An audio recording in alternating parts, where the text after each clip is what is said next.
Chinese ink and wash landscape painting burgeoned in the mid-10th century, marking what can be likened to a renaissance in Chinese art and culture. Traditional perspectives hold that a return to nature is the destiny of Oriental art. The artistic expressions sought inspiration from the natural landscapes, with artists discovering the cultural essence amidst their aesthetic appreciation of nature. Jing Hao of the Five Dynasties era is heralded as the pioneer of this ink and wash landscape genre. Disenchanted with power and politics, he yearned to break free from institutional dependencies and rediscover a path to personal expression, retreating into the mountains and forests. His landscapes are termed panoramic landscapes. The term panoramic refers to the comprehensive portrayal of nature in these paintings, encompassing mountains, waters, flora, fauna, streams, waterfalls, clouds, pathways, the changing seasons, and idyllic scenes of fishing, woodcutting, farming, and reading. Such a depiction of rural life represents a harmonious fusion of man and nature. The most beautiful and ideal elements of real landscapes are concentrated into a single scroll. The panoramic also embodies a spiritual freedom.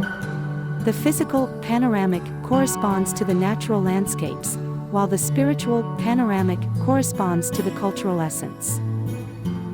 One of Jing Hao's innovations was the concept of thinking in artistic expression. After Xia He's 6 principles, Qi Yun, spirit resonance, became the core of Chinese aesthetics.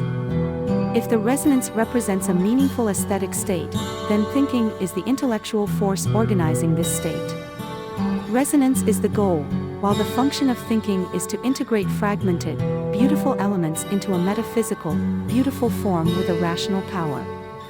In terms of form, Jing Hao abandoned the horizontal scroll format, which used time to replace space, and instead adopted the vertical scroll, unfolding the universe from top to bottom.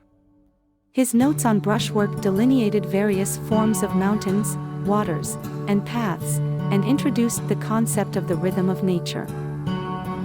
Another significant contribution of Jing Hao to Chinese landscape painting was his pioneering use of ink and wash technique. First, lines were used to define the shape of the mountains.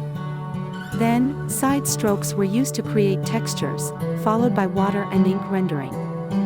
This technique was a major breakthrough for Jing Hao. The texture technique became the basic technique for realistic ink painting, suitable for expressing the textures such as rugged mountains, barren trees, cracked earth, and flowing rivers. Jing Hao's texture techniques were not fixed. Perhaps he was exploring various methods to portray landscapes, with the axe-chopping texture being particularly suitable for northern landscapes. Ink is the gradient of highs and lows, the depth of objects, and the natural coloration, seemingly not due to the brush.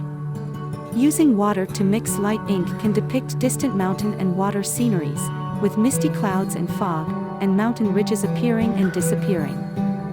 Thick ink depicts nearby objects or deep ravines, giving the painting a textured, three-dimensional feel. The ink, originally simple, becomes infinitely divisible due to the involvement of water. Suddenly light, suddenly dark, suddenly bright, suddenly gloomy, the rhythm and form of the ink gradually emerge, using shades to handle the relationships of distance, height, and depth. Especially on the longitudinal silk and especially after the appearance of botanical-style rice paper, the ink and wash spread even more wantonly, possessing an expressive tension that lines cannot achieve.